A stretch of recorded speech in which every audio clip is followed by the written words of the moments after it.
The first round of the college football playoff is in the books, and still there are people that are talking about the Notre Dame Fighting Irish being excluded and why it was injustice to not have them in it in the first place.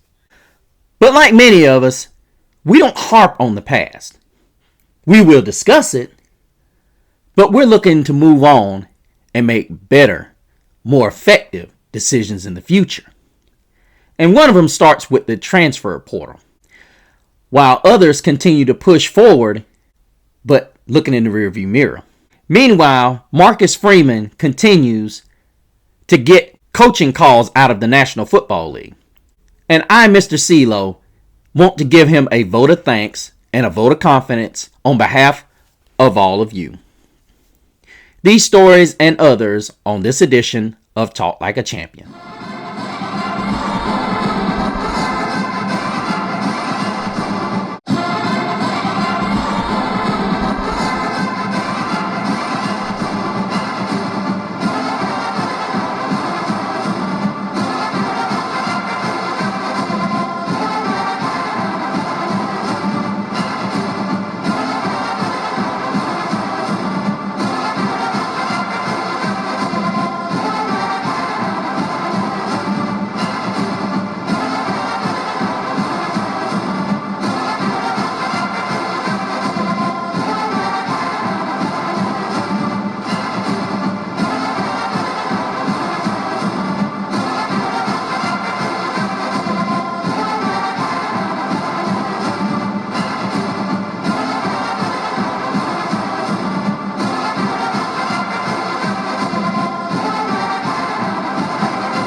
Welcome back, Irish Nation.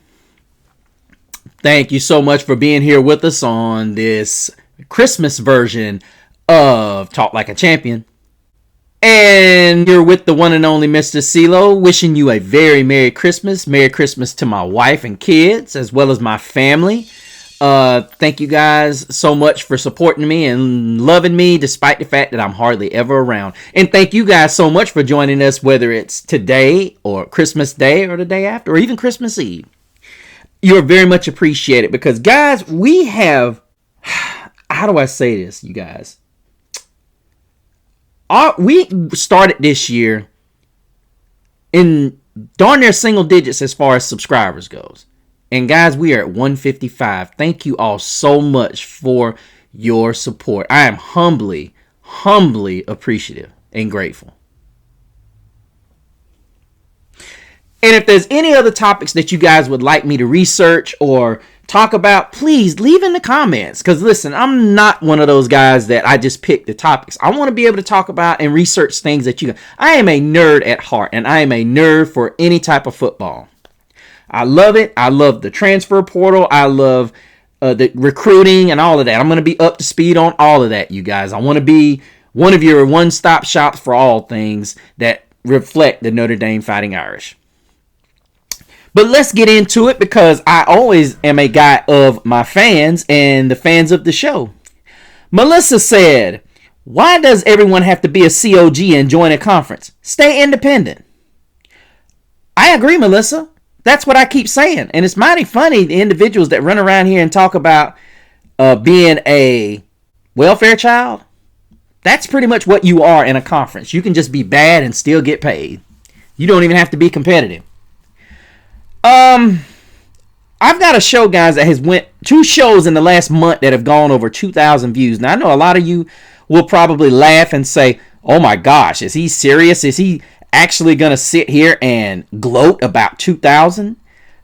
The show about the big name in the Irish, name the Irish are in pursuit of in the portal, is already at 2,300 views. Thank you guys so much, with 68 thumbs up. So thank you so much, you guys. This is very humbling for me. I always wanted it to end up this way, you guys. But guys, let's keep pushing. Share this with your friends, because once we get to 1,000, guys, Mr. CeeLo wants to do some different things. I want to start bringing guys like you all on the show, and we have a round table. That's what Mr. CeeLo's dream is, because ultimately we are the fan base. And guys like Marcus Freeman may not necessarily see a lot of things that we see. Now, I'm not saying we're coaching the team, y'all. Now, don't get that idea. But let's look here at what Brad had to say. Indy still rocks. Brian, come on, bro. Stop it. Sid Irish said, LOL. Listen, guys, y'all don't know Brad. Brad is always going to say Indy sucks. He's a Georgia fan. Y'all don't give him the business. He's one of my best friends, so y'all can clown with him, but please, let's not do the insults. Let's not do that. If you guys know Brad, you can, have fun with him, but not like that. We don't do it that.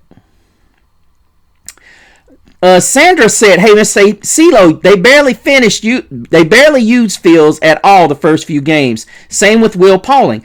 Inexperience cost the Irish those first 2 games. If Carr used those 2 receivers more instead of having the 2 running back formation in those first 2 games, Carr is dynamic, and I think we'll see more of that next year. Go Irish." Absolutely, Sandra. I totally agree. But the most important thing we've got is we're going to have to get Nick Marsh. I say we go all in. Whatever NIL funds that were used or things that were used on Jadarian Price and Jeremiah Love and anybody else who decides to go pro need to be used on him. Because here's the reality. Marsh has got 2 years of eligibility. And realistically, I'm seeing LSU is on his radar. I'm seeing even Michigan and possibly Ohio State and Indiana. Indiana's got question marks because more than likely, who's going to be the quarterback? Mendoza's brother is just going to be a rising sophomore or redshirt freshman. And see, what's got to happen is Mark's got to see shows like this, whom see that Notre Dame is in a transition. When you have 2 dynamic running backs, which, guys, I'm going to go ahead and put y'all out there on some real stuff. Jeremiah Love is projected in a lot of mock drafts as going top 15 and a couple top 10. Jadarian Price is right there behind him in the first round. I've seen some projecting him to go to the Dallas Cowboys, guys. Yeah, you heard me. So I'm making a bid to Nick Marsh. Brother, CJ Carr is the truth. And so much what Sandra said, they barely used Will Pauling and Malachi Fields. This is the reason why we need a guy like you in South Bend. Because you come next year, if Aeneas Williams sticks around, which I've heard he signed his sheet, y'all. Aeneas Williams was doing his thing as the third back. Can you imagine what he's going to do next year when you got guys like Jaden Greathouse, along with you and Jordan Faison, possibly KK Smith? There's a lot of guys over there. And you can be the alpha in that room. Because CJ Carr is going to air that thing out. And you can be right there as his true number 1 boundary target. Run, run, run, run. Next, we got Jason saying, if I was Indy, I would be all in on Marsh and Simmons. After that, any other player at any position is a bonus. You took the words right out of my mouth, buddy. I'm not so familiar with Simmons. I get it. I think I've read it. He was like 5'10", 6 foot. Listen, only thing I say to that, Jason, you don't need him. If Greathouse comes back, and I get it, he struggled with injuries, but we still got Faison. And I know what you're going to say. We can never have too many. I think the tight end position is going to be the only position that we're going to struggle with offensively. We got plenty of running backs coming back. We ultimately are going to have to get Marsh. That is an absolute must. Paul said, hey, CeeLo, football fans were robbed of the opportunity to watch a damn good team with 2 amazing running backs. Paul, you're absolutely right. And unfortunately, the world is never going to know exactly what Notre Dame was going to be able to do because, needless to say, and I want all of y'all to think about something. I know if many of you have watched my show, will understand exactly what I'm about to say. But the committee's not to blame. I know we can sit here and be upset with the fact that they pulled the rug out from underneath us. But ultimately, I'm not so much as upset with the committee as I am with the way the narrative was painted in the media. See, you want to sit here and you want to say, oh, it's the group of five's fault. No, we would have not had, and no disrespect to James Madison. You guys, they put their second team in and you showed you could play with them. And a lot of people say, what did he just say? Yes, James Madison ain't supposed to be playing with nobody's second team in the non-group of five. The Power Four is supposed to be dominating anything anyway. They made that a game. Well, made it interesting nonetheless. But you know what I mean. The point is, there should have been no game. Because if Miami handles its business, once again, Miami continuously in the bed, and there's no penalty for it. And realistically, it goes back to the game. A&M was dominating that game, much like Oklahoma was. I mean, look, we can sit here and we can talk about it back and forth, back and forth, back and forth. To me, it felt like A&M was running away with that game. They just did not score. They didn't put points on the board. They didn't. How many times did we see our guys do that? Drive the crap out the ball, but could not finish. Now, hats off to Miami. They stopped it when they had to. But I'm looking at a team where Carson Beck threw for barely 100 yards. And they won? Now, Fletcher was great. This ain't the same A&M team we saw in week 2. This is why I tell y'all all the time. You got people sitting there saying, oh, Notre Dame wants some of Miami. Oh, no. I can tell you right now, Fletcher didn't run for no 165. And I can tell you right now, Jadarian Price and Jeremiah Love had guys in the box all night. They did. Miami was, Texas A&M was so terrified of the pass. The only thing they had was Tony. And how many times have I told you guys, you take away Tony, Miami has nothing. And now they're about to face off against a football team that's going to shut that down. We can sit here and we can go around this and around this and around this. I mean, Ohio State is not about to let Tony go off. I'll go ahead and tell you how they're going to stop him. They're going to put either Igman Nelson on him or they're going to put the other corner over there with Caleb Downs over there and light his up at least once or twice. And he's going to be done. I mean, they keep talking about C.J. Daniels. He's okay. But you can already tell he ain't that dude. And I know a lot of people are going to sit back and they're going to say, how did we lose to them? Even me. I was sitting there thinking, how did we lose to them? But guess what? When you get more than 1 to 2 weeks of film on somebody, you're able to coach better. And this is what we're referring to when you say you can't let the first 2 weeks of a season dictate how somebody's future is going to be. See, this is why many of us, including myself, are just so irate.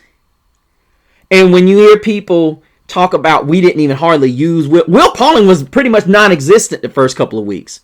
Malachi Fields had 2 really big catches in both those games, A&M and Miami I'm referring to. That told me right then and there. What I did not understand, and it was an ugly night. It was raining. Very ugly night.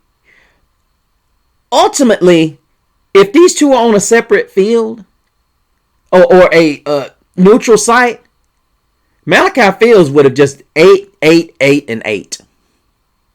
I do hope there's one thing that they eliminate from this offense is that damn wide receiver screen. Because I saw A&M do it and it almost got picked off. Look, when you get a defense that's aggressive, don't call that. If anything, call the pump and go. Yeah, that's right. The receiver that's supposed to be making the block, send his butt up the field. Give that look, but then throw it down the field. Yeah. You're going to probably get a pass interference for it. Because the other guy's going to be thinking, block. He's going to sweep past him, grab on him. Bruh. I know. But guys, like I said, if any of you have access to Nick Marsh, send him a line. Let him know where he needs to come. But make sure he knows he's going to have to embrace he's going to have to embrace the villain. Embrace the villain. And I'm talking to all y'all out there too. Marcus Freeman. Now, as many of you know, he's been getting calls. And right now they're saying he's the prime candidate for the New York Giants job. I love Marcus Freeman. And I'm going to be honest with you. We got to go back to some times. Do you guys remember when he lost that bowl game and then I think we lost 2 in the regular season? Y'all got to remember, there were a lot of us in Irish Nation, not me, that were calling for this guy's head. Said he wasn't capable, said a lot of mean things about him. And guys, I don't want to be the bearer of bad news, but that stuff hurts. And I'm not saying that's why Marcus is going to leave. I mean, I'm hoping he doesn't. But I'm just getting you guys prepared for the possibility. He is one heck of a motivator. One heck of a recruiter. He knows how to put a coaching staff together. He knows what it's like to combine all phases of the game. From special teams, defense, offense, to even your guys that aren't even playing. The difficulty in a guy like Marcus Freeman is they don't come around all the time. And then you get meatheads like Cam Newton that want to sit there and basically say in a nutshell, only great coaches are in the SEC, or to the extent that, you don't get a curve in the SEC. You don't get a curve in any division with a major program. You don't. I mean, name me a major program outside of the SEC that I seen coaches be at that South Carolina for 4 and 5 years and ain't done nothing. What are you talking about, Cam? Just another dumb take. Which doesn't surprise me by the way you dress.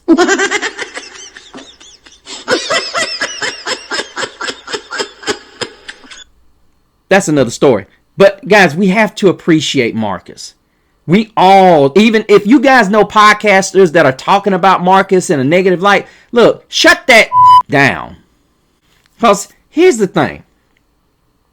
He took us where Brian Kelly couldn't. He's taking us where Brian Kelly wouldn't. He accepted a hard reality and turned it into a dream. Because right now, where we are, look, Kelly would have never gotten us where Freeman got us last year.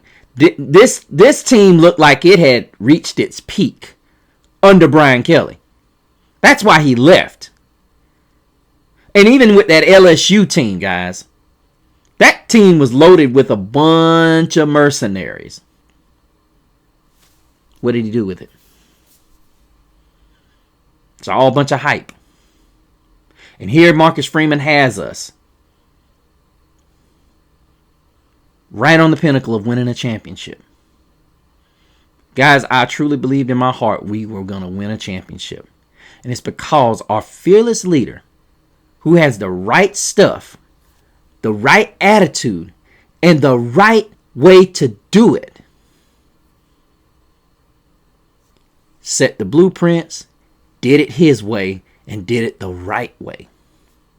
Put the right people around. He can't keep his coaching staff because they do it the right way. And it's important, we as Irish Nation, we let Marcus Freeman know, not just the administration by giving him a pay raise, but we need to give him pats on the back. If we have a platform out there, and guys, if y'all are watching, I know the format is watching out there, but if you're watching, give him his due. He's got us at a place that I hoped he could have gotten us to. It didn't look so good when he took over after Kelly left. It didn't. Losing the bowl game, then losing a game, just what was it, 2 games or a game? And everybody calling for his head? Already? Yeah. It wasn't pretty. It was looking like he didn't know what he was doing. Or did he have a clue? Was the moment too big for him? Was he just a regular defensive coordinator that didn't know what he was doing? He's done a marvelous job getting the right pieces in place. and understanding whom he needs to pay and whom he needs to let go. The Chris Ash hire looked like a disaster from the get-go. But now, they put those two minds together, and there you go. I would have loved to have seen how this Ash defense would have fared with a second chance or that second season. So from all of us at Talk Like a Champion, Marcus Freeman, thank you. And please stay in South Bend. But as always, I will always tell any individual that's striving for more, if that's where your heart lies, go where your heart lies. We will not begrudge you. We will miss you with a painful heart, but we will always want you to succeed.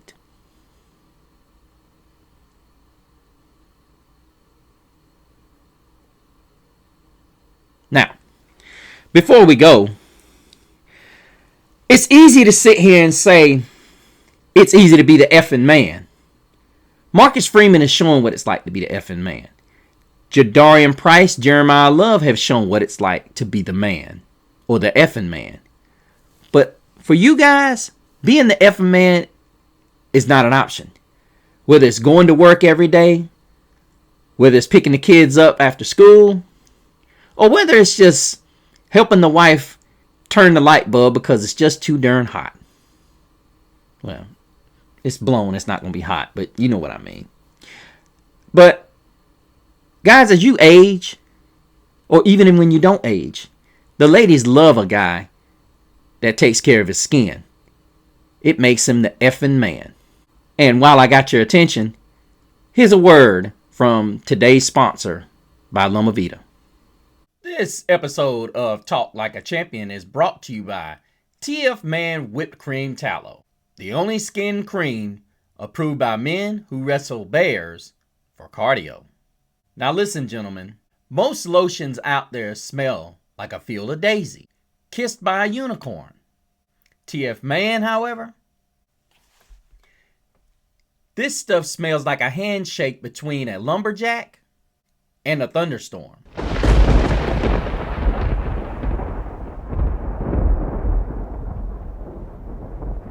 This cream is made from grass-fed beef tallow, the same ancient ingredient your great-granddaddy used after fighting off 3 coyotes and a tax collector.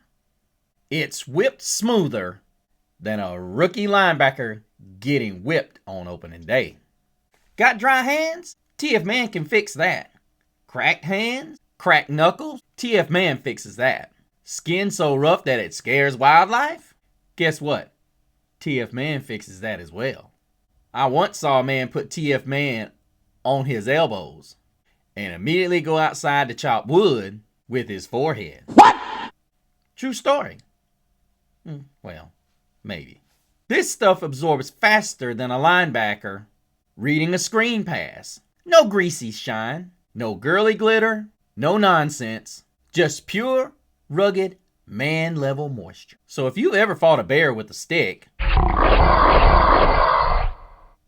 or handed the stick to the bear because you wanted a fair fight, TF Man Whipped Tallow Cream was made for you.